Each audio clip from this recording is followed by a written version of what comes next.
Selamat berjumpa kembali di channel Jago Coding. Saat ini di sini tengah hari yang cerah. Semoga para pejuang coding sekalian dalam keadaan sehat walafiat dan tetap bersemangat untuk belajar coding Java. Kali ini kita akan membahas tentang abstrak class di dalam Java. Apa itu abstrak class? Konsep dari abstrak class itu masih mirip dengan interface tentunya. Hanya dalam abstrak class itu bisa mengimplementasikan sebagian metode secara penuh, yaitu badan metodenya diisi dengan kode program. Sedangkan kita tahu kalau di dalam deklarasi interface itu hanya header-nya aja, header metode ya, tanpa ada batang tubuhnya.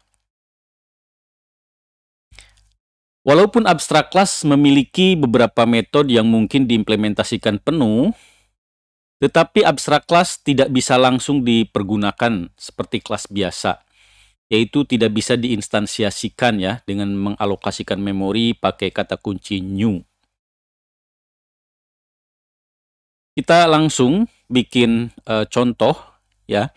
Ini kita deklarasikan suatu kelas, namanya kelas hewan.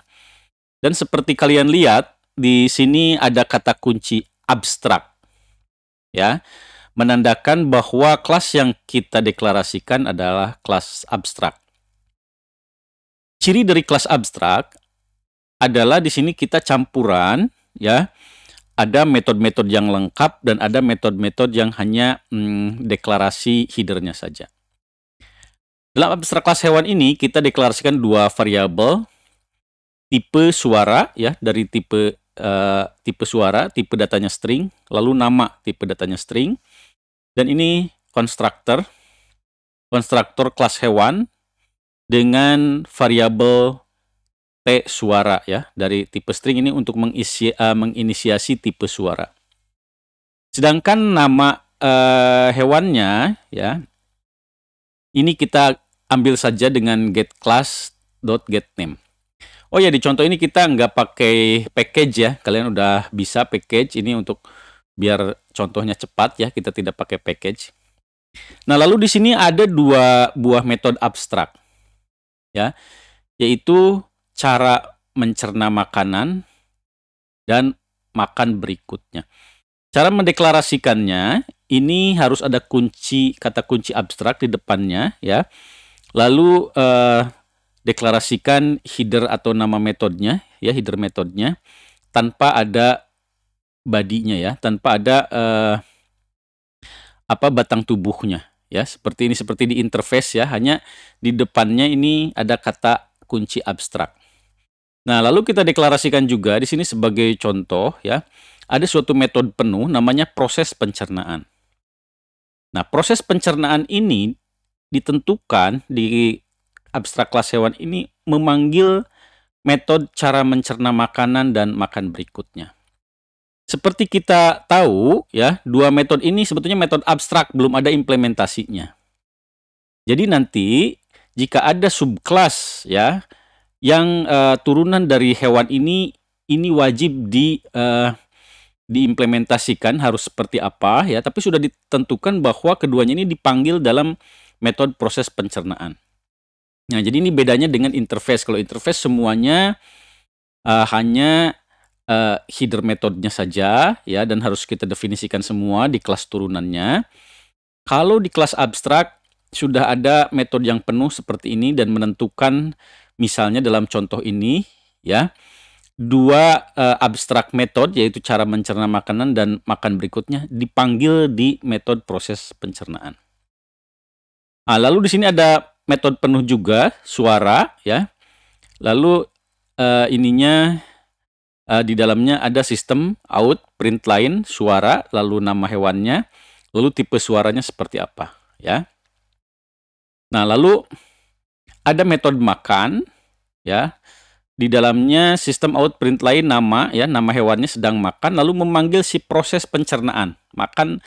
memanggil proses pencernaan yang ini ya. Nanti proses pencernaan memanggil abstrak metode cara mencerna makanan dan makan berikutnya ya. Jadi cara mencerna makanannya seperti apa nih saat makan. Nanti kan tergantung hewannya, jenis hewannya ya. Cara mencerna makanannya berbeda-beda. Nah, ini silahkan nanti di sub dari kelasnya ya, yang menggunakan hewan ini sebagai parent class diimplementasikan. Nah, kita buat contoh. Ini turunan dari abstrak kelas hewan. Ya, misalnya nama kelasnya deklarasi burung. Ya, kita buat burung. Ini sebagai turunan dari abstrak kelas yang sudah kita definisikan sebelumnya, yaitu hewan kelas. Nah, kita buat konstruktor seperti ini, ya, langsung menginisiasi superkelasnya. Berkicau ini tipe suaranya kalau burung ya. Nah, lalu di sini kita wajib ya melengkapi dua abstrak metode yang sebelumnya ada di kelas hewan, yaitu metode cara mencerna makanan dan metode makan berikutnya. Sedangkan tentunya metode-metode lain yang ada di kelas hewan sudah otomatis juga dimiliki oleh kelas burung ini ya. Hanya karena ada dua metode yang abstrak di sini wajib untuk diimplementasikan ya. Oke, kita implementasikan di kelas burung ini misalnya cara mencerna makanannya. Ini ada print line. Makanan terutama biji-bijian disimpan di tembolok untuk beberapa saat. Ini karena kita sengaja ya untuk burung seperti ini. Nah, selanjutnya makanan diproses di lambung. Itu khas burung lah yang kita ketahui, proses makannya memang seperti ini ya. Lalu kapan dia makan berikutnya? Nah, di sini kita tulis saja lah ya sebagai contoh, bisa beberapa kali sih kan makan tiap hari burung ya. Pagi bisa makan, siang bisa makan, sore bisa makan, seperti itu ya. Nah, kita buat lagi misalnya kelas ular. Kita deklarasikan ular sebagai subkelas dari kelas hewan. Nah, kita di konstruktor, kita inisiasi dengan tipe suara tadi ya, berdesis kalau ular ya. Lalu bagaimana cara mencerna makanannya? Ya, yang kita ketahui tentang ular ya, bahwa ular bisa memakan mangsa yang besar ya. Jauh lebih besar dari ukuran kepalanya ya, dari kepala si ular sendiri kan. Rahangnya sebetulnya bisa menganga besar sekali ya. Lalu makanan ditelan tanpa dikunyah ya. Kita belum pernah ya melihat ada ular mengunyah makanan ya. Selalu langsung ditelan. Kapan makan berikutnya? Nah, kalau ular ini bisa tidak makan beberapa bulan bahkan ya, setelah menelan mangsa yang besar bulat-bulat. Nah, misalnya ada ular menelan kambing misalnya, atau bahkan menelan kerbau ya, kalau ularnya besar ya, cukup besar ya. Nah, setelah menelan itu dia istirahat ya, hibernasi. Ini bisa beberapa bulan tidak makan. Seperti itu. Ini contoh aja ya. Nah, lalu yang ketiga ya, kita deklarasikan kelas kerbau misalnya ya, sebagai kelas turunan dari kelas hewan. Kita inisiasi superkelasnya ya, tipe suaranya moh gitu ya. Nah, lalu bagaimana cara mencerna makanan si kerbau ini? Dia memamah biak ya. Makanan yang telah sampai ke lambung ya, itu bisa dikeluarkan lagi dan dikunyah ulang ya. Udah di lambung, dikasih asam-asaman lah di dalam lambung ya, udah basah, mungkin sudah agak rapuh ya, dikeluarin lagi, dikunyah ya sepanjang hari ya. Makanya kapan makan berikutnya, pokoknya sepanjang hari kunyah terus ya. Apa yang sudah ada di perut dikunyah lagi ya. Nah, itu contoh seperti itu ya. Bagaimana kita punya 3 kelas ya. Tadi burung, ular, dan kerbau sebagai turunan dari kelas hewan, yang dimana kelas hewan ini tadi lihat sebagai abstrak kelas ya. Nah, nanti masing-masing kan khas ya cara makannya, ini ketiga hewan tadi ditentukan ya. Nah, ini lalu kita buat main kelas ya, main kelas namanya hewan makan. Di sini ada main method, ya. Kita instansiasikan 3 macam objek dari kelas burung, kelas ular, dan kelas kerbau. Jadi ada 3 objek ya diinisiasi ya masing-masing. Lalu kita panggil masing-masing 2 metode, yaitu metode suara, metode makan. Kedua metode ini ya, ini sudah ditentukan ya, ada diwarisi dari kelas hewan ya.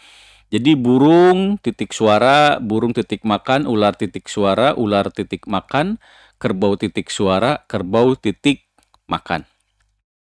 Outputnya nanti akan seperti ini.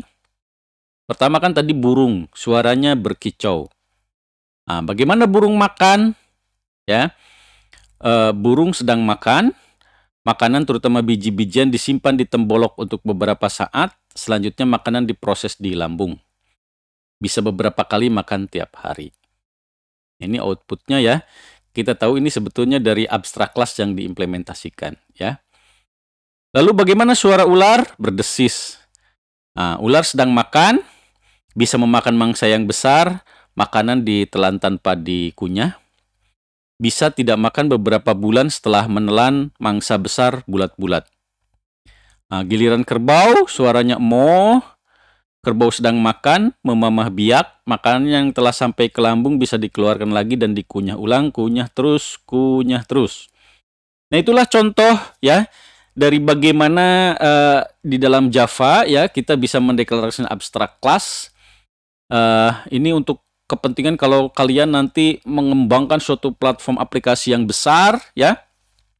Interface, abstrak class mungkin akan kalian perlukan untuk bagaimana caranya mengkonstruksi suatu aplikasi yang besar dengan lebih dinamis ya. Artinya tidak harus semua metode didefinisikan dengan batang tubuhnya di depan ya. Selesai kita bisa teknik seperti yang sesuai yang diperlukan ya. Bisa beberapa metode hanya berupa headernya saja ya, seperti yang ada di abstract class dan ada di interface. Oke? Ya. Para pejuang coding sekalian, semoga kalian mendapat inspirasi ya dan lebih bersemangat lagi untuk berpraktek, karena coding itu harus banyak berpraktek ya. Untuk source code bisa di-download seperti biasa di http jagocoding.web.it. Bagi yang belum subscribe, jangan lupa untuk subscribe dan klik tanda lonceng agar kalian dapat notifikasi ya ketika ada video-video baru. Semoga hari kalian menyenangkan, para pejuang coding sekalian. Sampai jumpa lagi di video berikutnya. Bye-bye.